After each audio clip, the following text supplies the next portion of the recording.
오늘 우리에게 주시는 하나님의 말씀은 출애굽기 20장 12절 말씀입니다. 출애굽기 20장 12절 말씀.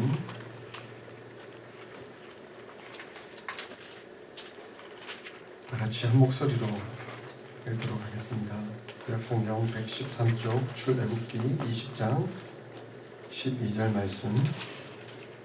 시작. 내 부모를 공경하라. 그리하면 내 하나님 여호와가 내게 준 땅에서 내 생명이 길리라. 아멘.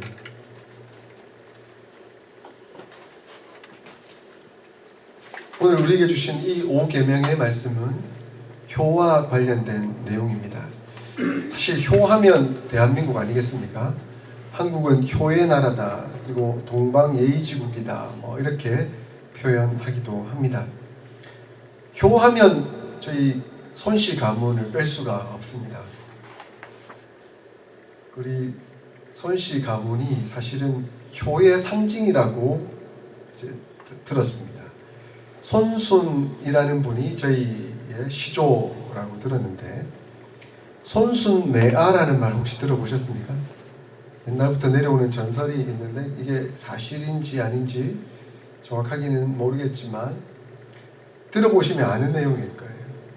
그 어머니를 복양하는 이 손순이라는 사람이 있었는데, 이제 자녀가 있는데 어머니에게 복양한다고 매일 음식을 이렇게 차려드렸는데 그 자기 자녀가, 아이가 어머니 음식을 자꾸 뺏어 먹는 거예요. 자꾸 뺏어 먹으니까 어머니가 쇠약해져 가는 걸 보면서 우리 아이가 어머니 것을 다 뺏어 먹으니까 안 되겠다. 그래서 우리 아내랑 의논해서 우리 아이를 산에 가서 묻어야 되겠다. 그래서 손순매아라는 말이 거기서, 그래서 효를 너무 지극하게 생각해서 자녀를 땅에 묻으려고 했던 그 내용, 우리 저희 가문의 시조의 이야기였습니다. 이렇게 한국은 효의 나라다라고 잘 알려져 있는데, 안타깝게도 오늘날 현실은 그렇지 않은 것 같습니다. 통계조사를 보니까 한국이 이제 기독교를 기반으로 두고 있는 미국이나 영국 그리고 프랑스보다도 존속 살인율이 훨씬 높다라고 나오고 있습니다. 존속 살인이라는 것은 자녀가 부모를 죽이는 것을 말하지 않습니까?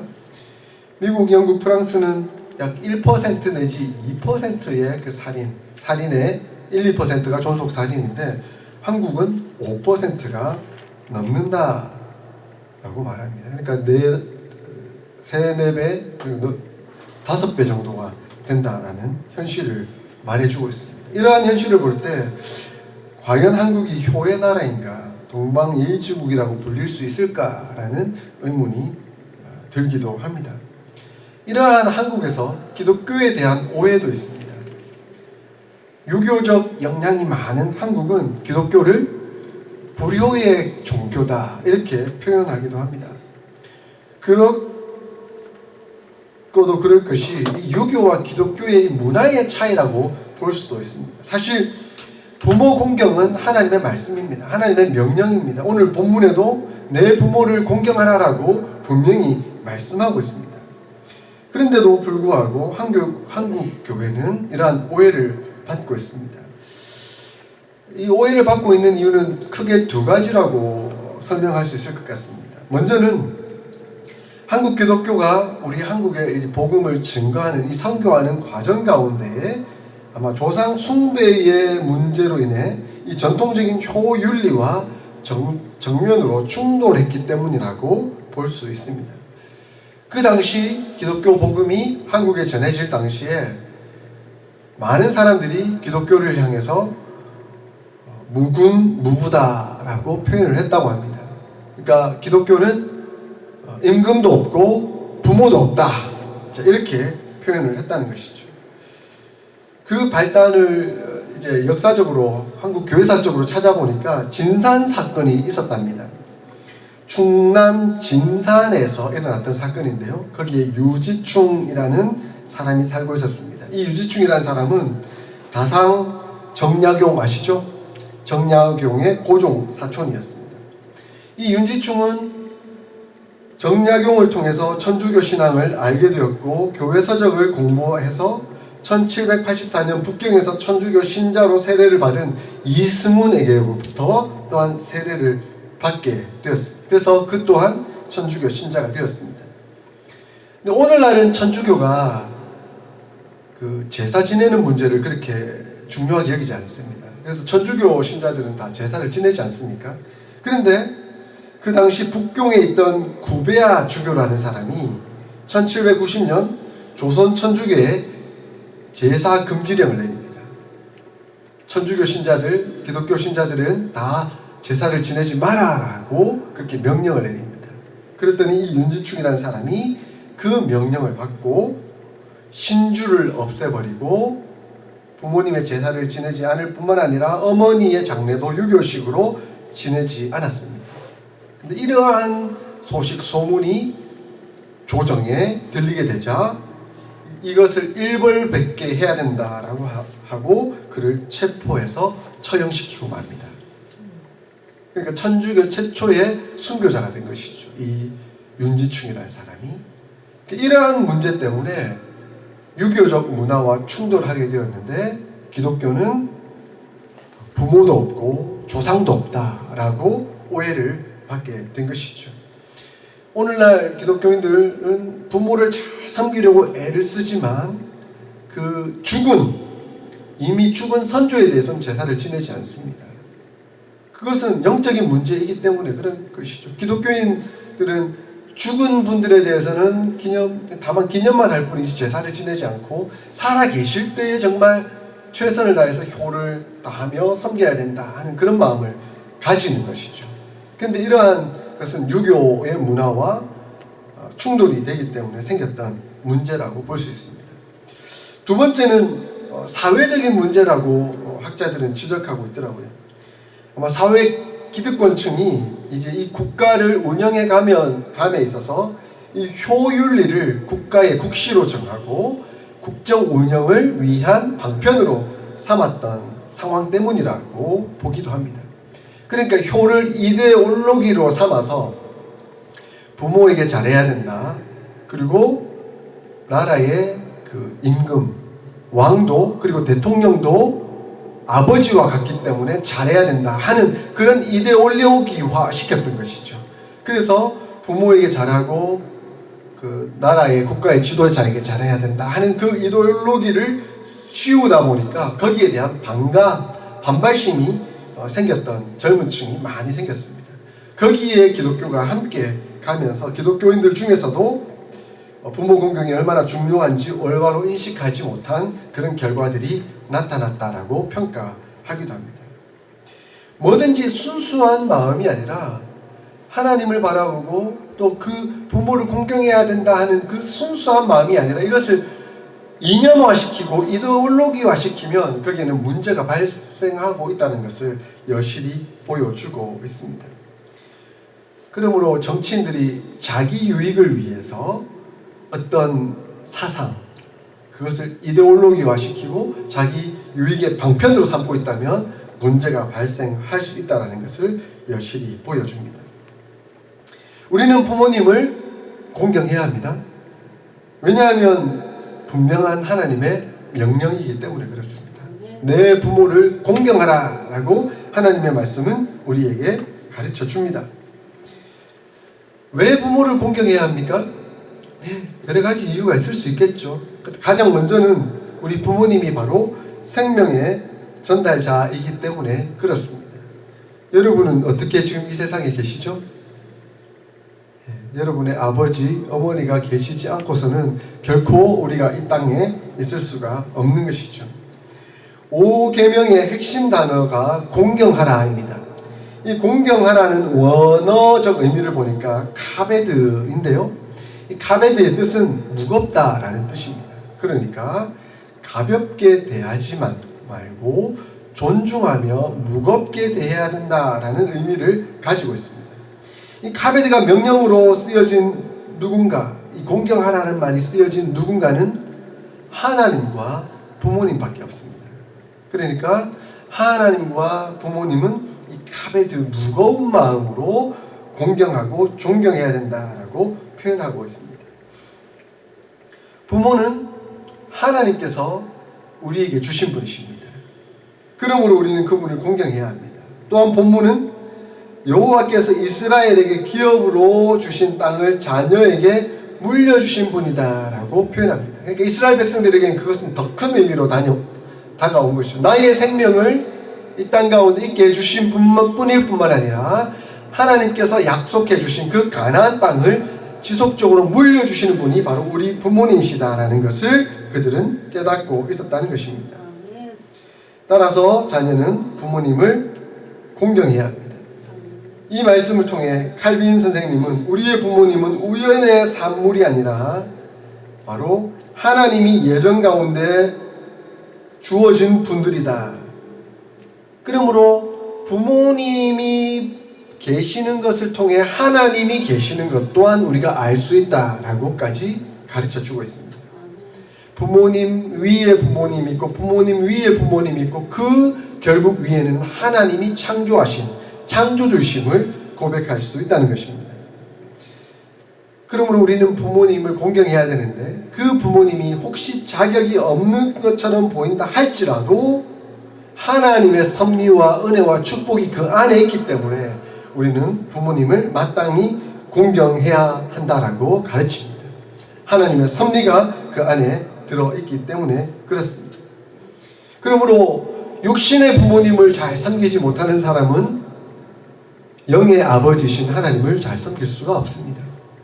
영의 아버지를 잘 섬기는 사람은 바로 우리 육신의 부모님 또한 잘 섬기는 사람이라고 성경은 가르치고 있습니다. 그래서 성경은 부모에 대한 불경은 곧 사형에 해당되는 죄라고까지 설명하고 있습니다. 구약 성경에 부모에게 죄를 지은 자를 하나님께 죄를 지은 자와 마찬가지로 돌로 쳐 죽이라라고 출애굽기 22장에서는 말씀하고 있습니다. 부모님은 지상에서 하나님을 대리하고 대표하는 존재로 자녀들에게 주신 분들이기 때문에 그렇습니다. 신명기 27장에 보면 12가지 종류의 저주받을 행동들이 나열되고 있습니다.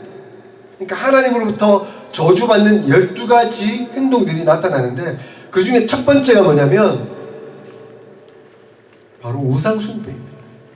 그러니까 하나님의 이름을 모독하는 것이 첫 번째인데 두 번째가 바로 부모를 경멸하는 것이다 라고 표현하고 있습니다.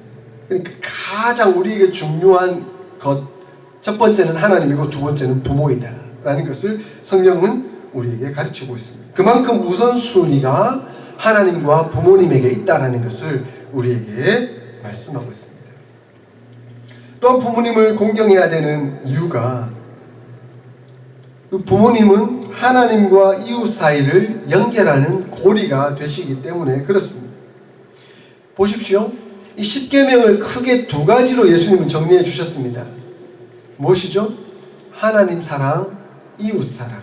그러니까 10계명은 앞에 4계명은 하나님 사랑에 관한 계명이고 뒤에 6계명은 우리 이웃에 관한 계명이라고 설명해 주셨습니다. 그런데 그 4계명과 이제 5계명 넘어오면서 이 부모님에 대한 계명이 바로 나오고 있습니다. 그러니까 이 부모님은 하나님 사랑에서 이제 이웃 사랑으로 이어지는 매개의 역할을 하시는 연결고리 역할을 하시는 분이 바로 우리 부모님이다라고 가르쳐 줍니다.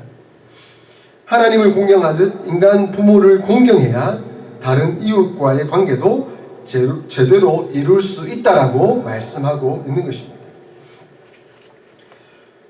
사실 이 부모 공경의 이 말씀은 우선적으로 나이를 든 부모님을 공경하라는 의미가 담겨져 있습니다. 이 5계명은 이 부모님의 통제권 아래에 있는, 그러니까 부모님을 의존해야만 하는 어린아이 10대, 20대를 두고 하는 말씀이 아닙니다. 이미 부모님의 통제권에서 벗어나서 부모님이 연로한 상태에 있는 자녀들을 두고 하신 말씀입니다. 은밀하게 보면 30, 40대, 50대에 주로 주시는 말씀이라고 볼 수 있겠죠. 저와 저희 아내에게 주로 해당되는 말씀입니다. 지금은 저희가 더 강한 위치에 있죠. 저는 한 번씩 저희 어머니와 이렇게 화상 통화를 하는데 어머니가 벌써 늘 그냥 저는 10대였던 거 기억하고 어머니는 늘 이렇게 열심히 일하시는 그 시기의 단계에 계신 분이라고 생각했는데 어느덧 저도 눈이 주름이 생겼지만 어머니는 주름이 훨씬 더 많이 생기신 것을 이렇게 화상 통화를 통해서 확인하면서 이제 제가 우리 어머니를 잘 돌봐드려야 되는데 하는 그런 안타까운 마음이 들 때가 많이 있습니다. 그러니까 이제 부모들보다 더 강한 위치에 있는 자녀들에게 주어진 계명이 바로 이 말씀입니다. 하나님은 우리에게 너 노부모에 대한 핍박과 박해를 멈춰야 한다. 그리고 구체적으로 물질로 복양해야 한다라고 말씀하고 있는 것입니다. 오늘날은 핵심 이슈 중에 하나가 노후 대책이지 않습니까? 노후를 위해서 어떻게 미리 준비하고 대책을 세워놓을 것인가라고 많이 고민하고 또 준비를 합니다. 그러나 이 성경이 쓰여질 당시 그리고 예수님 당시 시대는 우리 부모 세대들은 전혀 미래를 노후를 대비해 놓지 못하던 시대였습니다. 그러니까 이스라엘 백성들에게 있어서 자기 자녀가 유일한 노후 대책이었던 것이죠. 그런데 그 자녀들이 젊은 자녀들이 부모를 복양하지 않으면 그 부모는 정말 고통과 어려움 속에 죽어갈 수밖에 없다라는 것을 말씀하고 있습니다. 그러므로 이 출애굽기의 말씀에 내 부모를 공경하라는 것은 내 부모를 물질을 다해서 복양하라, 공경하라 하는 그 의미까지 다 포함하고 있습니다. 이 부모님이 우리가 이 사회에 나와서 이 사회적 역할을 하도록 하신 그 은혜의 의미가 있을 뿐만 아니라 그 부모를 잘 공양하고 공경하는 것은 또한 이 사회에 대한 역할을 잘 감당하는 것임을 포함하고 있는 것입니다. 그러므로 신약 성경에 넘어오면서는 내 부모를 공경하라 하는 것은 혈통의 가족 범위를 넘어서 하나님의 가족까지 그리고 이 사회 공동체적 의미까지 다 포함하고 있다는 것을 가르쳐 줍니다. 예수님은 누가 너의 가족이냐? 누가 우리의 가족이냐? 예수님은 십자가에서 요한에게 어머니에게 보소서 아들입니다. 그리고 요한에게 내 어머니다 라고 가르쳐 주셨습니다. 그리고 하나님의 말씀을 듣고 순종하는 자가 바로 내 가족이다 라고 설명해 주셨습니다. 그러니까 하나님의 말씀의 은혜 가운데 나오는 모두가 다 가족이고 그 가족 속에서 서로 복양하고 서로 나누고 서로 세워주고 채워주는 그런 하나님의 은혜의 삶을 살아가야 된다라고 가르쳐 줍니다. 그리고 우리는 주님을 본받아 인간 가족을 넘어서서 하나님의 가족이 되어야 한다라는 것을 가르쳐 줍니다. 그래서 저는 우리 어머니도 많이 생각나지만 우리 장로님 권사님을 뵐 때마다 또한 어머니가 생각나고 또 우리 어머니 뵈면 우리 장로님 권사님이 생각나고 예수 그리스도의 가족과 은혜의 의미가 다 포함되어 있다는 것을 말씀하고 있는 것이죠. 우리가 부모님을 또 공경해야 되는 세 번째 이유는 부모에게 맡겨진 직분의 권위가 있기 때문에 그렇습니다. 부모님은 우리를 이 땅 가운데 있게 한 존재들일 뿐만 아니라 하나님의 명령을 받은 존재들입니다. 하나님을 믿든 믿지 않든 간에 하나님의 창조 섭리 가운데 그 태어난 자녀들을 먹이고 입히고 그리고 올바르게 자라가도록 키우는 존재인 것이죠. 그러므로 하나님께로부터 합당한 권위를 받은 존재들입니다. 그래서 성경에서 강조하는 것은 부모의 직분은 단지 먹이고 입히는 것뿐만 아니라 이 세상에 바르게 의롭게 진실하게 살아갈 수 있도록 가르치는 역할까지도 포함하고 있음을 말씀합니다. 그러니까 우리 부모님은 선생님이시기도 하다는 겁니다. 그러므로 우리 부모님은 마땅한 권위를 가지고 있고 우리 자녀들은 그 부모님의 권위를 인정하고 존중하며 순종해야 함을 말씀하고 있습니다. 제가 대학을 다니고 있던 시절에 저희 외삼촌이 저를 부르더라고요. 영호야 좀 잠깐 보자. 왜 그러세요 삼촌? 그랬더니 외삼촌이 이제 저에게 한마디를 하시더라고요. 너 어머니 잘 존중해야 된다. 네 대학생이라고, 대학 다닌다고, 머리에 좀 뭐 들었다고, 어머니가 니보다 모르고 뭐 못 배웠다고 생각하고 어머니한테 함부로 하면 안 된다. 어머니가 너희보다 훨씬 더 많은 인생을 사셨고 그 어려운 시절에 너만큼 대학을 다닐 수 있을 만큼의 다 배울 수 있는 여건과 상황은 안 되었지만 그러나 인생의 중요한 모든 경험들을 가지고 있고 너를 위해 기도한 분이셨다. 그러므로 너는 어머니를 존중해야 된다. 이렇게 외삼촌이 말씀하시더라고요. 마음에 확 새겨지더라고요.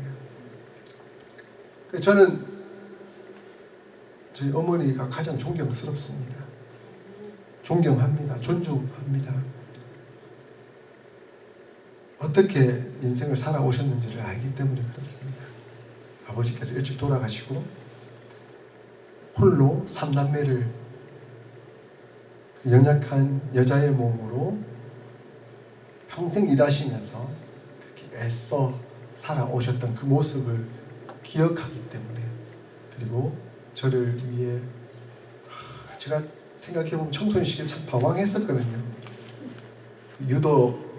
유도 한다고 랍시고 유도 선수 랍시고 막 어디 가서 좀 이렇게 어깨 힘주고 까울랑거리고 그럴 때 좀 늦게 들어오고 이러면 항상 어머니는 무릎 꿇고 눈물로 기도하고 계셨거든요. 그 모습을 잊을 수가 없습니다. 마땅히 그 모습을 보고 저는 배웠던 거죠. 단지 어머니는 먹이고 입히고 키우신 것이 아니라 기도로 키우셨고 삶으로 가르침으로 키우셨다는 것을 저는 잘 알고 있습니다. 그러므로 마땅히 부모님을 존중해야 합니다. 또한 부모님을 잘 존중하고 섬겨야 되는 이유는 그것이 바로 하나님께로부터 복받는 비결이기 때문에 그렇습니다.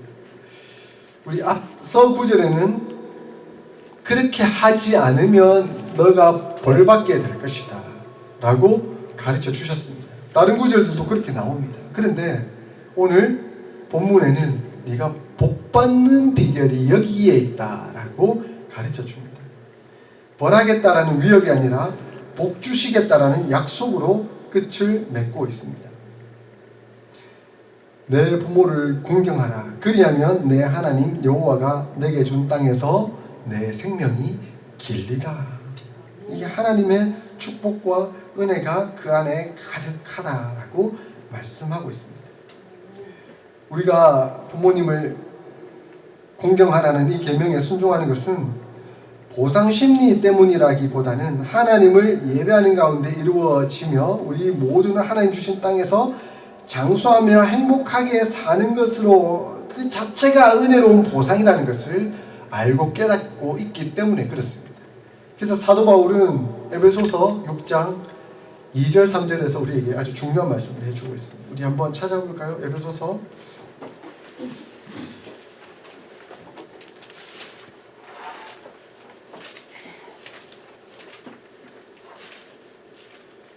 6장 1절부터 3절까지를 같이 한번 읽어보겠습니다. 에베소서 6장 1절부터 3절까지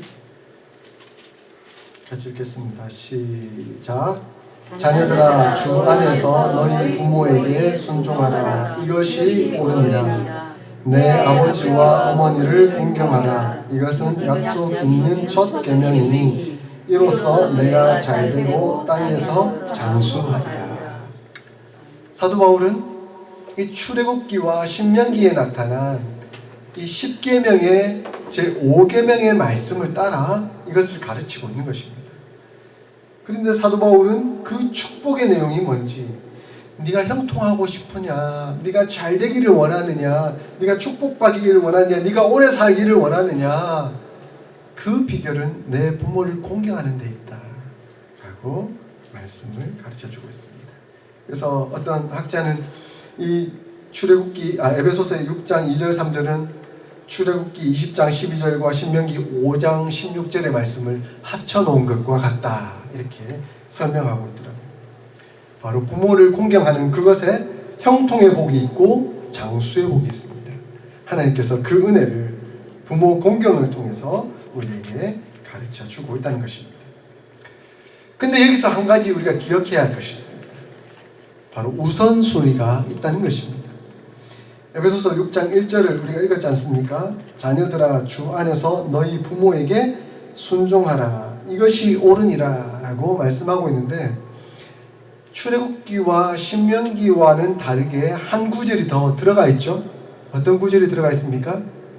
주 안에서 라는 표현을 쓰고 있습니다. 이 의미는 우선순위가 있다는 겁니다. 어떤 우선순위가? 바로 주님이 우선순위라는 겁니다. 주 안에서 내 부모를 공경해야 한다는 것을 가르쳐 주고 있습니다. 우선순위의 긴장감이 이 안에 담겨져 있습니다. 우리는 말씀을 기억하게 됩니다. 누가복음 14장 26절에 물은 내게 오는 자가 자기 부모와 처자와 형제와 자매와 더욱이 자기 목숨까지 미워하지 아니하면 능히 내 제자가 되지 못한다 하는 말씀이 기억납니다. 아니, 예수님이 네 부모도 미워하고 네 형제도 미워하고 네 목숨까지 다 미워하라고 말씀하신 것은 아니겠죠. 이렇게 말씀하신 데는 우선순위가 있다, 하나님이 최우선순위여야 한다라고 하신 말씀의 문제입니다. 부모 공경과 순종이 결코 중요치 않은 것은 아니지만 하나님과 예수님을 따르는 것이 우선순위임을 말씀하여 주고 있는 것입니다. 우리는 부모님을 잘 공경하고 순종해야 합니다. 그러나 주 안에서 부모님에게 순종해야 합니다. 만약에 부모님이 옳지 못한 일을 하도록 명령하고 있다면 그 일은 순종할 수가 없습니다. 그런 부모님이 없겠지만 도둑질을 하라고 한다든가 살인을 명령한다든가 하는 것에 대해서는 결코 순종할 수 없습니다. 왜냐하면 그 일은 우리 양심상도 나쁜 일이고 하나님 앞에서 그건 옳지 못한 일이기 때문에 그렇습니다. 그러면 우리는 우선순위를 하나님께 두어야 합니다. 그래서 칼빈 선생님은 만일 부모가 우리더러 율법을 어기도록 부추긴다고 한다면 우리가 그들을 부모가 아니라 우리를 꼬드겨 참되신 하나님께 순종하지 못하도록 회방하는 이방인과 같다, 이렇게 표현하기도 했습니다. 물론 그런 부모님 없을 것입니다. 없기를 바랍니다. 우리가 그러므로 부모님을 잘 섬긴다는 것은 곧 사계명과 연결시키는 것과 같습니다. 하나님을 거룩하게 하고 안식일을 거룩히 지킴으로 하나님을 기억할 뿐만 아니라 그 하나님께서 보내주신 우리 부모님에 대한 그런 의미들을 또한 새기는 기회와 계기가 되기 때문에 그렇습니다. 이 말씀을 보면서 사실은 우리가 자녀에게 주는 중요한 말씀이기도 하지만 또한 부모에게 주는 중요한 말씀의 의미도 담겨져 있다라는 생각도 해봅니다. 왜냐하면 주 안에서라는 표현을 우리가 기억하면서 부모에게 맡겨진 그 직무를 다하지 않고 책임을 유기할 수도 있다라는 생각이 들기 때문에 그렇습니다. 그런 경우도 발생하기 때문에 그렇습니다. 부모의 직분을 가지기는 했지만 그 부모의 직분을 가졌다는 이유만으로 나는 그런 권위가 있어, 그를 받을 만한 대접받을 만한 위치에 있어 라고 말하는 것은 온당치 못하다는 것입니다. 얼마 전에 우리 사회적 이슈로 한국 사회에서 떠들썩하게 했던 그 구하라라는 연예인이 자살했지 않습니까? 근데 걔가 연예인으로 활동하면서 많은 돈을 벌었어요. 근데 그 유산을 어릴 때 그 자녀를 버리고 도망갔던 엄마가 내가 엄마랍시고 와서 유산을 다 받아갔다는 거예요. 마땅히 엄마로서의 그 친권을 가지고 있기 때문에. 그런데 오빠가 이건 너무 부당하다. 어릴 때 우리를 버리고 갔던 엄마인데 지금 딸이 죽고 나니까 그 유산이 있다고 그 유산을 반을 자기 거라고 다 가져가 버릴 수가 있느냐라고 해서 지금 국회에 구하라법을 만들자. 어릴 때 자녀를 친권을 포기하고 그렇게 갔던 부모에게는 그 재산을 줄 필요가 없다. 이런 얘기가 지금 나오고 있습니다. 이게 너무한 것 아닌가요? 너무하다는 생각이 들죠. 부모라는 직분을 가졌지만 그 부모라는 권위를 가졌지만 그 권위에 올바른 그리고 그 직분에 맞는 일은 행하지 않았습니다. 그러면 그가 부모라고 할 수 있겠느냐 하는 것입니다. 하나님은 자녀에게 내 부모를 공경하라라고 말씀하고 있지만 이 말씀의 의미 속에서는 네가 부모라고 한다면 자녀에게 마땅히 해야 할 임무가 있다. 그 임무를 충실히 감당해야 한다. 그래서 그것을 에베소서 6장 4절에 사도 바울은 그 전에는 내 부모를 공경해야 된다고 먼저 말하고 나서 또 아비들아 너희 자녀를 노엽게 하지 말고 오직 주의 교훈과 훈계로 양육하라 라고 말씀하고 있습니다. 그러니까 부모로서의 마땅한 임무와 역할을 충실히 감당해야만 너희가 그 권위를 존중받고 인정받는다 하는 것을 가르치고 있는 것이죠. 우리는 부모로서 또한 그것을 기억해야 합니다. 자녀들은 마땅히 부모를 존중하고 공경해야 하지만 부모는 부모로서의 마땅한 임무를 충실하게 잘 감당해야 하는 것입니다. 이것은 비단 부모와 자식만의 관계를 설명하고 있는 것은 아닙니다.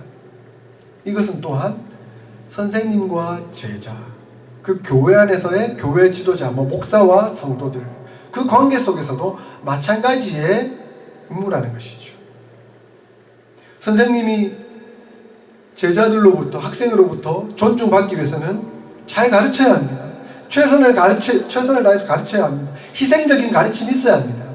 목사가, 교회 지도자가 그 교회에서 존중받고 존경받으려면 그 교회를 위해서 정말 최선을 다해야 됩니다. 헌신을 해야 합니다. 하나님의 말씀을 잘 가르쳐 주어야 합니다. 근데 그런 임무와 직무를 전혀 감당하지 않고 자신의 권위만 내세우며 존중만 받기 원한다면 그것은 하나님의 원리에 합당하지 않다 하는 것을 성경은 우리에게 가르쳐 줍니다. 그렇게 충실하도록 하나님의 말씀은 우리에게 가르쳐 줍니다. 그런 충실은 인간적인 의미가 아니라 하나님이 계시다, 하나님이 우리의 주인이 되신다, 하나님이 우리의 중심이 되신다 하는 그 의미, 그 사상 가운데서 이것이 출발하고 있다는 것입니다. 그래서 제가 이제 이 말씀을 준비하면서 여러 책을 읽고 있는데 한 책에 아주 중요한 말씀을 하고 있더라고요. 자, 이렇게 부모와 자식 간의 관계, 선생님과 제자와의 관계, 교회 지도자와 성도와의 관계, 이런 관계들은 단순한 이자와의 관계가 아니다. 그리스도인들에게는 다 삼자 구도이고 삼자 관계이다 하는 것을 설명하고 있더라고요. 아주 중요한 인사이트를 받았습니다. 삼각형을 한번 그려보세요. 자, 여기에 우리가 있고 부모가 있고 자식이 있죠. 그러나 그 중심 위에는 하나님이 계십니다.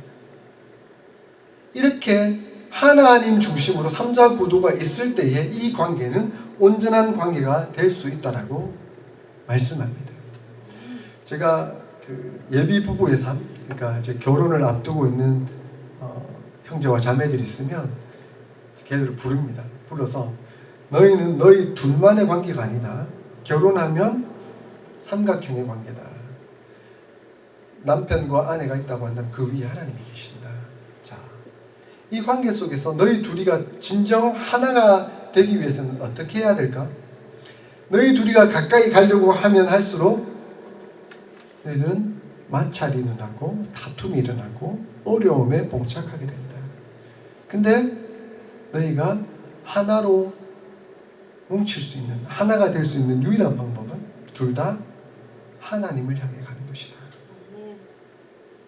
자, 둘 다 하나님을 향해서 올라가면 하나님 편에서 만나게 됩니다. 그 하나님 편에서 만났을 때 진정한 하나가 되는 것이죠. 진정한 화해가 이루어지고 진정한 화합이 이루어지게 되는 것이죠. 그러므로 내 부모를 공경하라는 것은 부모와 자식 간의 관계일 뿐만 아니라 하나님의 관계 속에서 이루어지는 것이고, 이것은 또한 선생님과 학생과의 관계, 그 다음 교회 지도자와 성도와의 관계, 국가 지도자와 국민들과의 관계까지도 포함하는 내용이라는 것을 우리에게 말씀합니다. 사랑하는 어스틴 사랑의 교회 성도 여러분, 오늘 이 말씀을 우리 마음속에 새길 수 있기를 바랍니다. 우리 부모님을 기억하는 계기가 되는 시간일 뿐만 아니라 지금 나에게 주어져 있는 직무와 임무, 역할이 무엇인가를 돌아보는 시간이 되기를 또한 소원합니다.